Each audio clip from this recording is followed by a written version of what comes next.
Now that's my beat. Woo! Thank you, Curtis. Rock star. Man, we love you. Thank you for the band. Woo! I'm so blessed. I just don't know what to do. I'm so blessed. Thank you. Thank you for everything that you do. This morning's title is Let It Go. If you don't want it back, you better let it go. Have you ever been betrayed? Maybe by a lover or a friend or a coworker?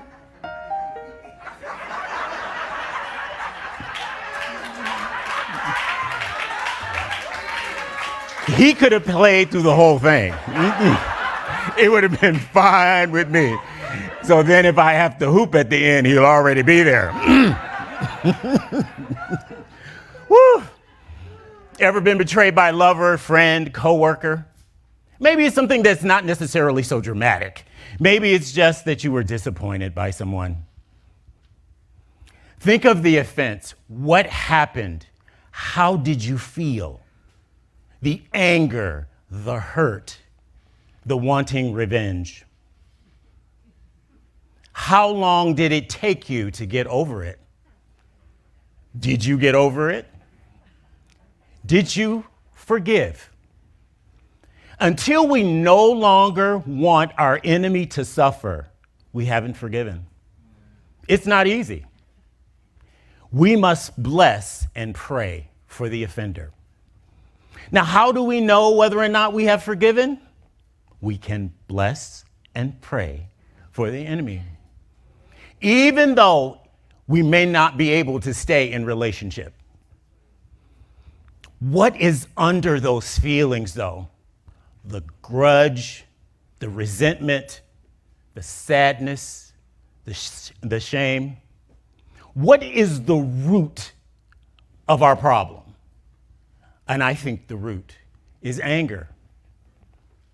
Now, most often, anger is not the place that we start when we've been offended. But anger gives us an excuse to hide our vulnerability. It's because we don't want to be exposed after we have been betrayed. We think we have failed in some way that we didn't know. We didn't see it coming. We didn't know it would happen. Anger is the danger zone. Anger can lead to violence. Now, I don't mean just physical violence. If you wish harm on the person that offended you, that is violent. But we feed the hunger just like fire. We just keep it going. So I'm asking you this morning, please outstretch your hands here just a little bit, comfortably. Take all the feelings and the thoughts about being betrayed and offended and hurt and the pain of it all and put it in your hands. Now clench your hands. Hold them as long as you can this morning. But remember this, you are in control of your hand. So hold on to the pain and the hurt and the disappointment, but just remember this, it is under your control. Our spiritual truth says we overcome evil by doing good.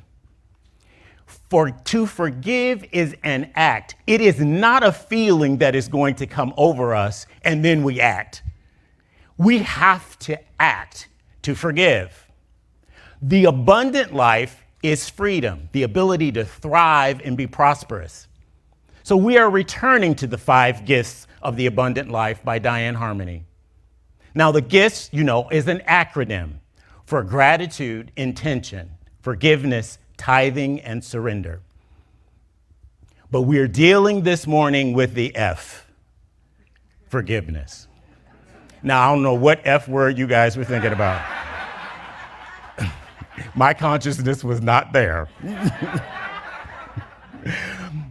See, our soul is on a journey.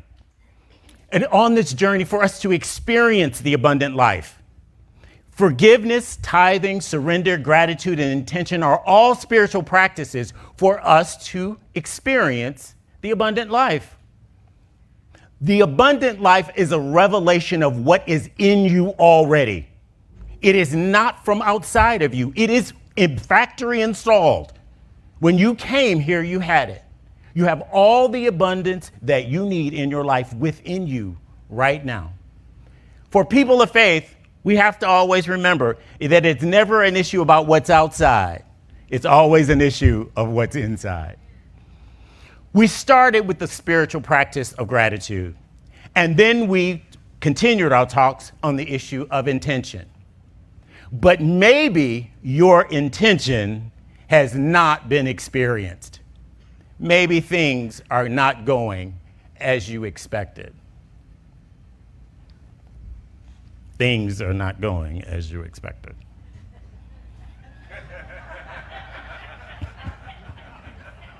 Maybe your ship has not arrived. It has not come into port. But have you checked if there is an area where you haven't forgiven? When we fail to forgive, we hold up our abundance. That is why it is so important that we forgive. Catherine Ponder wrote this: when we hold on to resentment, we are connected to the person or condition by an emotional link that is stronger than steel. Forgiveness is the only way to dissolve the link and to get free.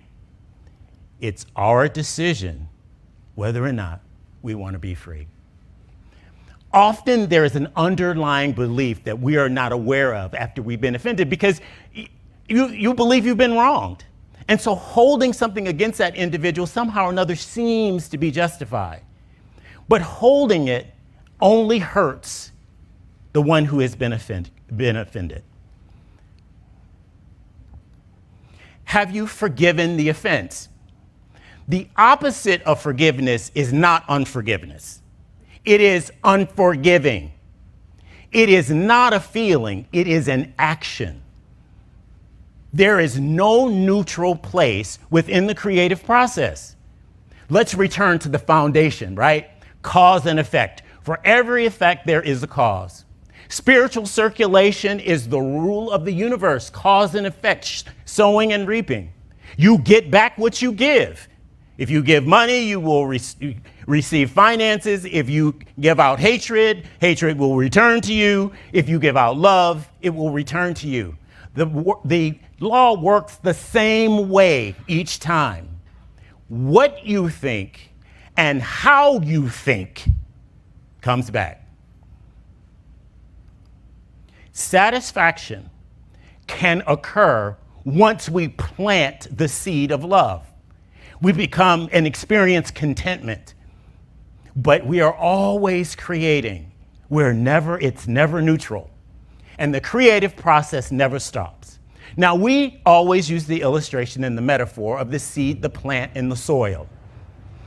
But we cannot forget, you cannot have a plant above ground until you have a root. It is rooted first. It is the root that sustains the plant. The root expands underground and nourishes the plant long before we can see it. The root anchors the plant. It is the way the plant has sustainability.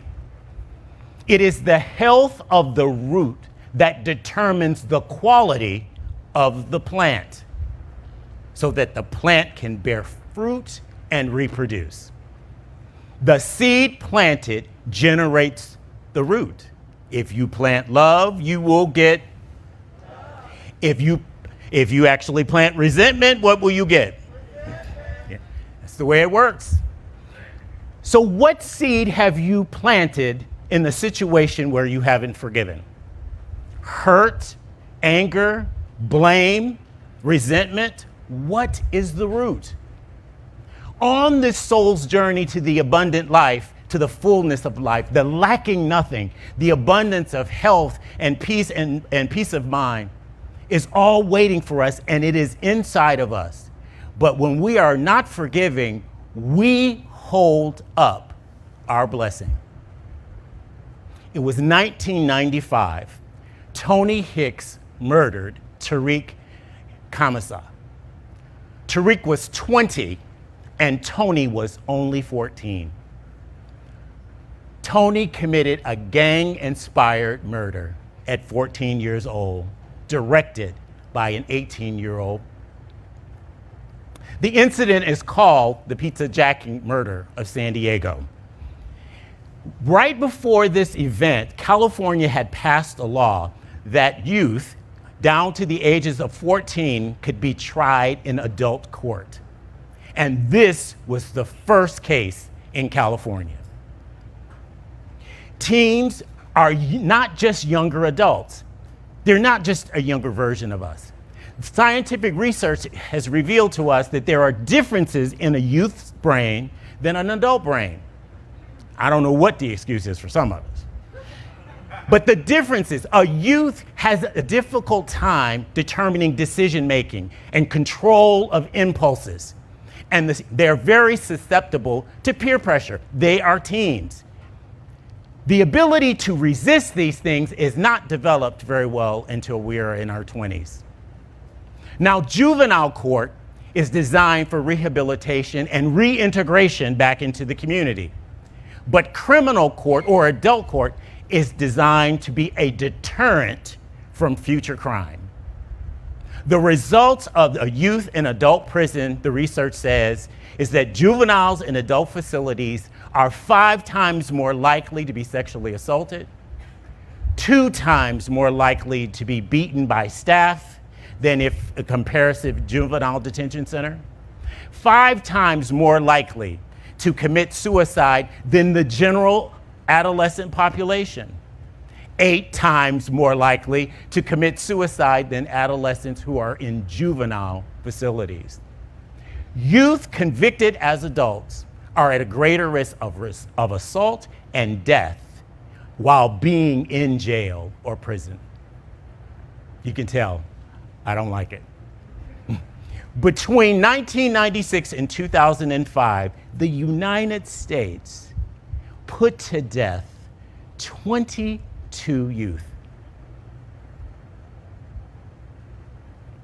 Only a few nations in the world would ever do this. Let me tell you who they are. China, the Congo, Iran, Nigeria, Pakistan, Saudi Arabia, Sudan, Yemen, and the US until 1995. Sometimes I'm surprised the company we keep. Tariq was murdered. He was 20 years old. He was a student at San Diego State University, and he wanted to be a National Geographic photographer. This story is told in the book Asim Bardot, From Murder to Forgiveness, A Father's Journey. And Bardot is the intermediate state between death and rebirth in Tibetan Buddhism. Asim, the father of Tariq, is born in Kenya, educated in England, and is a Sufi Muslim. Tony was 14 when he committed the crime. He had his girlfriend call and order a pizza to a phony address so that the driver who was delivering the pizza would have to look for the address. Tariq was shot in his car, and this was an initiation process to a 14-year-old to the gang. Now, what was Tony's environment like? Tony lived with his grandfather, Ples Felix, who had been born and raised in South Central. He had fathered Tariq's mother at 16, but he cleaned up his life, entered the Army, became a Green Beret, and graduated from graduate school. Ples came home one evening and found a note that said, "Dad, I love you, but I'm running away." Now, Asim realized that there were really 2 victims in this crime, Tariq and Tony, because of the society in which we live is so violent. So Asim planted a seed of compassion, not one of hatred. He decided to work to prevent future violence in teens and created a foundation in his son's name. His mission is to turn Tariq's death into a force for good and to protect other youth. Azim's best friend, the family that owned the pizza shop that Tariq worked for, all joined him in the effort. Then Azim decided that he wanted to meet the father of Tony. So he goes to meet Felix Perez. So Azim invites Ples to come and participate in the foundation of preventing violence. These two men took the horror of the experience, the anger, the resentment, all which was justified, but they decided to overcome evil with good. Ples, the grandfather of Tony, has been working for 24 years in this foundation.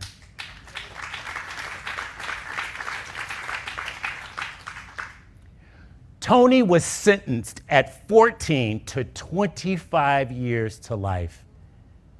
But Azim is committed to restorative justice, not retributive justice. So therefore, the foundation he started says its mission is to stop kids from killing kids and to stop the cycle of violence by inspiring nonviolent choices and making decisions. This group has a vision of an international work. Their core values are integrity, compassion, confrontation, and forgiveness. Now, restorative justice is when you get the individual, the one that was hurt, and the one that was offended together, and they resolve and decide how the offended will pay for the act. So you may ask, why this story? It's pretty depressing, actually, right? To inspire you to forgive. Because Azim did something that was phenomenal. I can't believe what he did. He turned his tragedy into triumph, and so can we. Forgiveness is a gift to ourselves. It's not to the offender. It is a choice. It is a key to personal happiness. We have to let go of the past and embrace the hope of the future, turning negative emotions into positive and breaking the cycle of hatred, resentment, and anger, and the old thought of an eye for an eye. Forgiveness is the act of giving up the resentment against another person and the desire for them to be punished. Forgiveness brings more balance and peace, compassion and harmony. So why is forgiveness related to us not realizing our intentions? Why are we not receiving the answers to our prayers that we're looking for? Where is our financial abundance?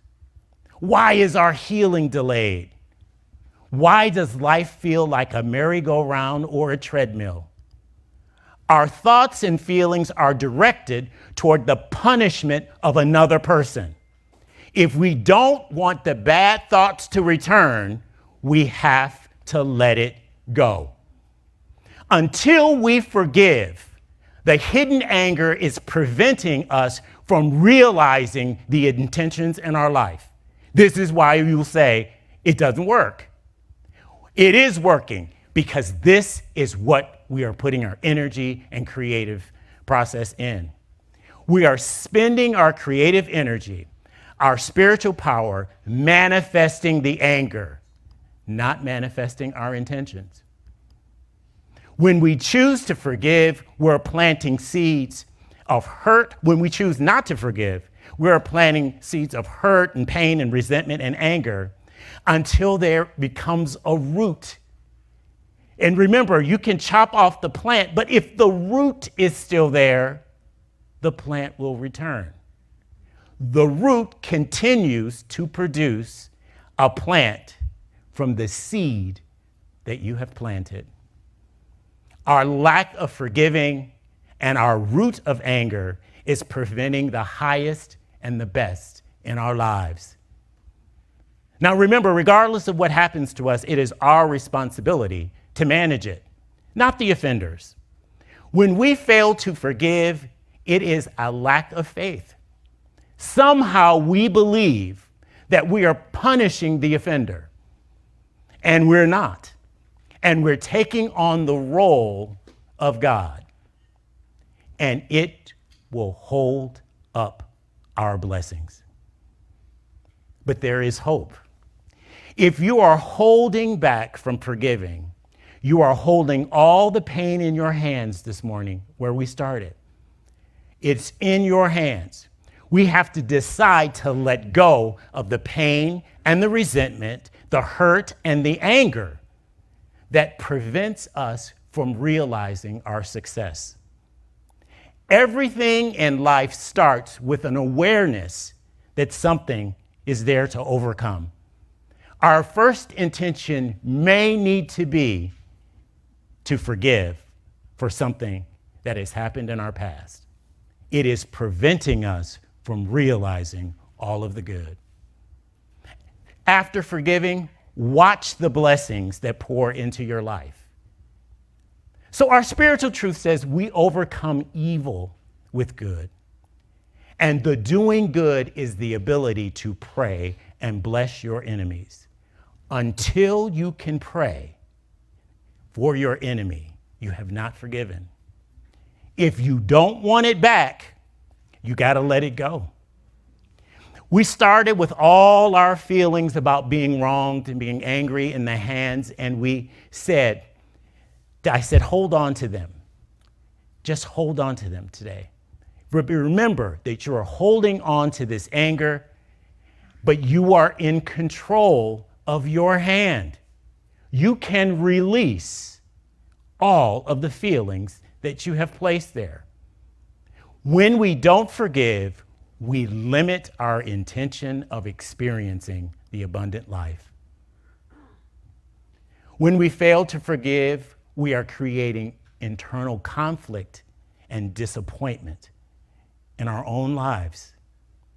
If Azim can take the offense that happened to him and do good, I think we can too.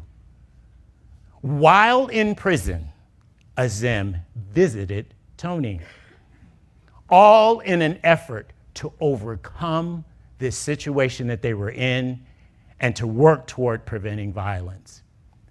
When Tony was released, he became a part of the foundation.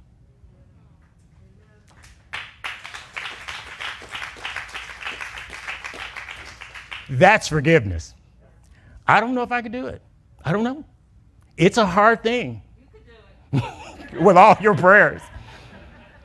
He joined the anti-violence, and how powerful it is to hear Tony speak about what he did to Azim's son.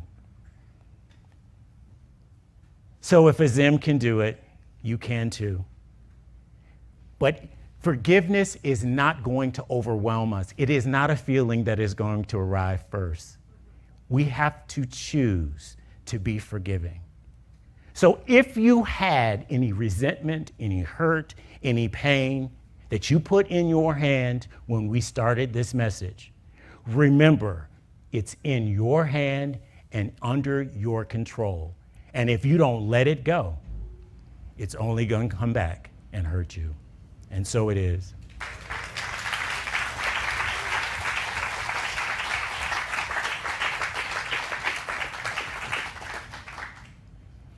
That's why when we don't forgive, why there is a problem. We are creating our own pain.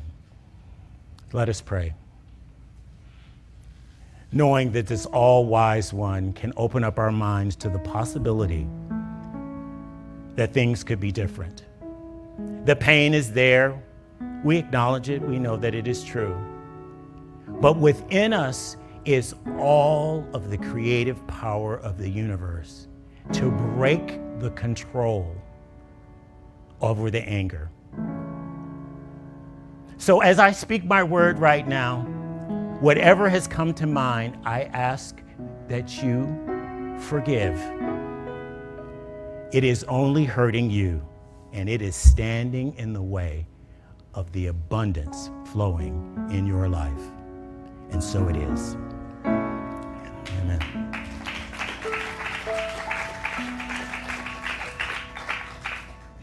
It is time for our offering. Money is God in action. I send it forth to bless and to prosper all who come in contact with it.